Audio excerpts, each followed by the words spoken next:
Tired of dealing with annoying flies, fruit flies, and gnats in your home? The Zevo Flying Insect Trap is your ultimate solution. Don't wait. Check out the link in the video description now to get your Zevo Flying Insect Trap on Amazon and enjoy a bug-free home today.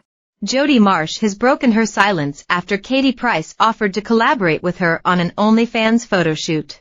As rival glamour models in the noughties, the pair were famed for their notorious slanging match, but in recent years the pair have stayed away from one another. That was until Katie, 46, extended an olive branch earlier this year, insisting she never had a problem with Jodie, 45, and offering to shoot a racy shoot with her.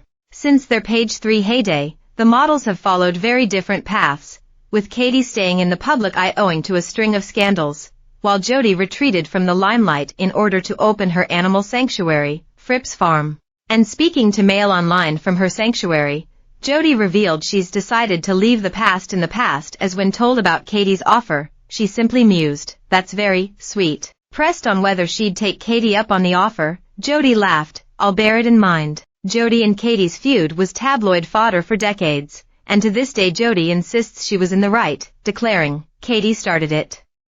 She said I had saggy T***ts. All I did was retaliate and say at least mine are real, that was it. She called me every name under the sun. She said that I had saggy T***ts. I had T***ts like spaniel's ears. I had a nose like a builder's elbow." All these comments came out and then stuck for years and years and years. "And I was young, I was in my early 20s. It's hard when you're being abused every day of your life for your physical appearance. How I got through that is nuts. How do people think that's acceptable to be like that? I'd get people calling me saggy T***ts in the street.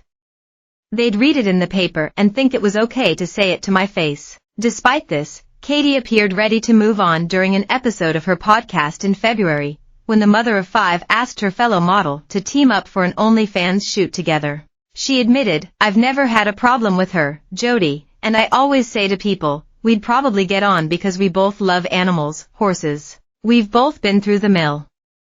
I don't actually have a problem with her and never had, and if she reached out, imagine if me and her did an OnlyFans shoot, that would be one for the thing, wouldn't it? I wouldn't rule that out, if Jodie wanted to do an OnlyFans shoot." Katie captioned the clip, "Come on Jodie Marsh, what do you think?"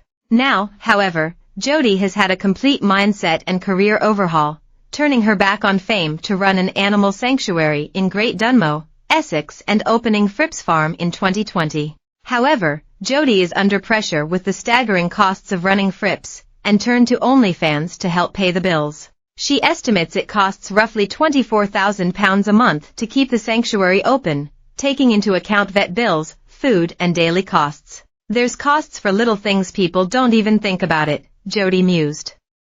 "For instance, I've probably bought 6 or 7 hose pipes this year. They're not cheap because they have to be extra long to reach the fields. Then what happens if an animal chews one or breaks one? It's all the little things that people don't even think about. They say, oh, surely you just have to feed them, but the costs are just outrageous." In order to help with the mounting bills, Jodie returned to what she knew best, glamour modeling. "Before we became a CIC, community interest company, I was funding it all myself, and I did it by doing OnlyFans," she explained. "The perimeter fence alone for securing the animals cost £60,000, so I had to pay for that with OnlyFans. My boobs paid for the fences, and they also paid the staff's wages. Now that Fripp's is a CIC, they can accept public donations to help with the day-to-day costs," and Jodie was quick to thank her utterly amazing followers who have donated money or bought food for the animals. A vegetarian from the age of 5, Jodie has always adored wildlife, and while she was earning thousands stripping off for glamour shoots, she would be daydreaming about working with animals. However, it wasn't until the tragic death of her mother Christina in September 2020 from cancer that Jodie felt the push she needed to open Fripp's Farm. Jodie explained, "When my mom got sick, her decline was fairly quick. It was during COVID, so me and my dad had to care for her at home because the hospitals had key